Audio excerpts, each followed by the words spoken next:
Assalamualaikum warahmatullahi wabarakatuh. Baiklah murid-murid, hari ini kita nak sambung pelajaran kita minggu lepas, mata pelajaran Jawi.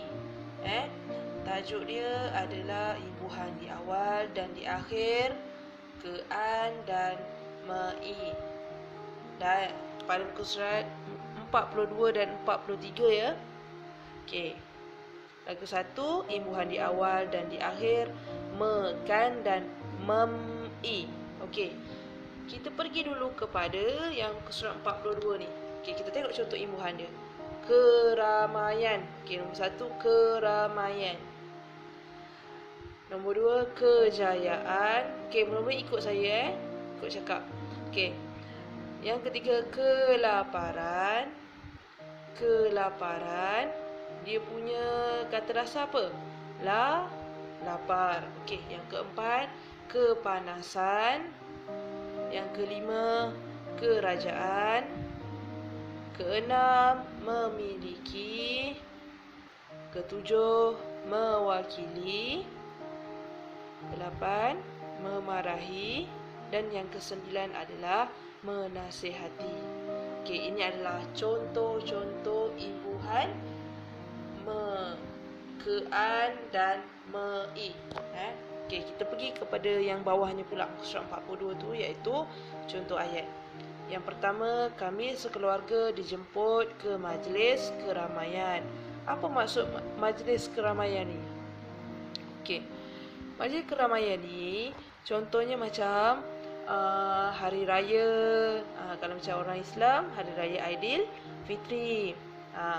Kalau macam orang Cina, dia apa tu? Kita panggil apa tu? Biasa kita kongsi facai tu kan.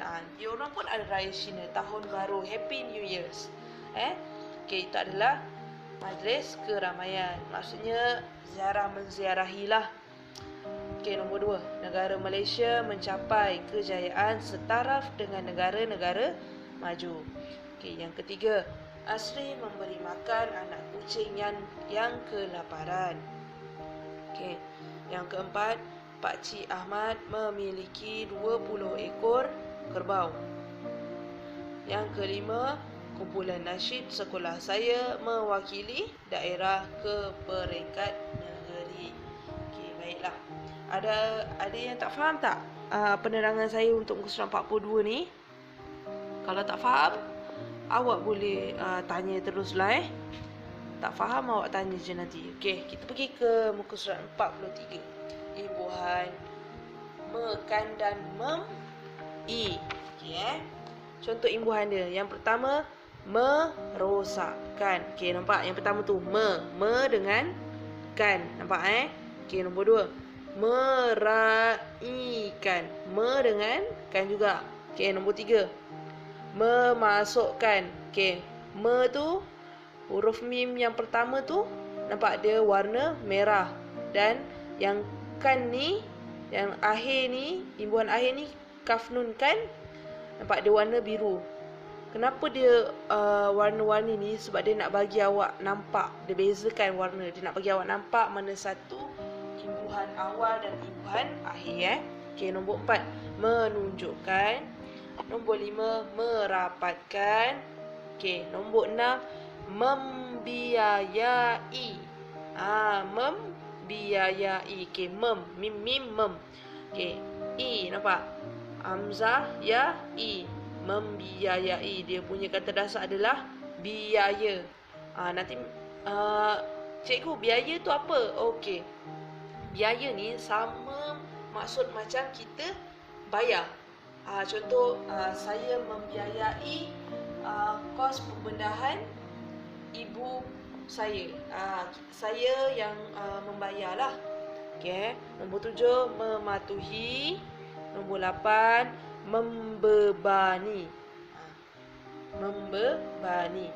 Okey, dia punya kata dasar adalah beban. Okey, yang ke-9, membasahi. Okey, kita pergi kepada contoh ayat dia. Yang pertama, kita dilarang merosakkan harta benda milik sekolah. Segala harta benda milik sekolah bukan milik sekolah je, yang bukan milik kita, kita tak boleh nak rosakkan harta benda awam ke, dekat taman permainan tu ke, jangan rosakkan. Kita dilarang. Okey, nombor 2, ayah dan ibu meraihkan kejayaan saya dalam peperiksaan. Okey, siapa yang dekat sini, yang dekat dalam kelas ni, yang bila dia dapat nombor 1, nombor 2, nombor 3, mak ayah dia akan belikan kek.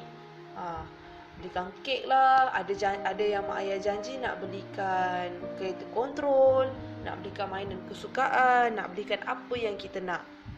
Itu yang dikatakan meraihkan. Maksudnya meraihkan kejayaan tu maksudnya ibu ayah bagi awak hadiah sebab awak dah belajar rajin-rajin. Dah belajar rajin-rajin, awak dapat nombor 1 dalam kelas. Okey, itu maksud dia, meraihkan. Okey, nombor 3, kakak membantu saya memasukkan buku ke dalam beg.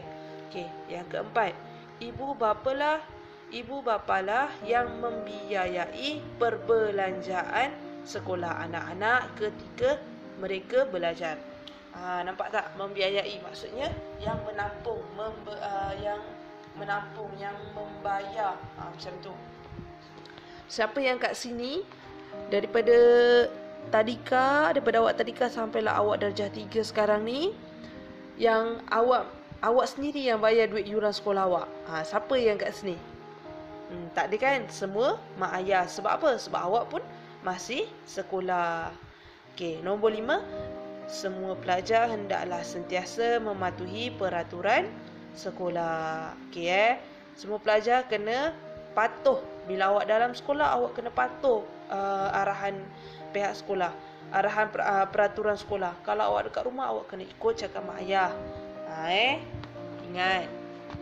Okey, saya rasa sampai situ dulu untuk pembelajaran kita hari ini. Nanti kita akan sambung lagi. Okey. Okey, itu sahaja. Assalamualaikum warahmatullahi wabarakatuh.